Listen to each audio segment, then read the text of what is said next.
నమస్కారం master ఈకే. Master ఈకే యొక్క దివ్యోపదేశములు అన్న శీర్షికలో ఒక దివ్యోపదేశములు వినిపిస్తున్నాను. నిజమైన ఆనందమునకు కారణముండదు. దేని వలన ఆనందము రాదు. ఆనందము వలన అన్నీ సిద్ధిస్తాయి అన్నారు మాస్టర్ ఈకే గారు. ఇది ఎంతవరకు నిజమో చూడొచ్చు. ఏం పర్వాలేదు. ఎందుకంటే కార్యము లేని కారణము, కారణం లేని కార్యం ఏది ఉండదు. కానీ కారణం ఉంటే కార్యము, కారణము 2 కూడా సమసిపోతాయి కదా!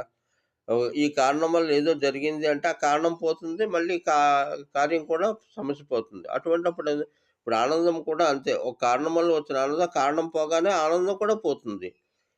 అలా కాకుండా ఆనందం అనేది నిత్యము, సత్యము, సుందరమై ఉండేటువంటి ఆనందము వల్ల అన్నీ సిద్ధిస్తాయేమో తప్ప, ఏ కారణం వల్ల అది ఆనందం రాదు. ఇదే మాస్టర్ ఈకే గారు చెప్పినట్టు.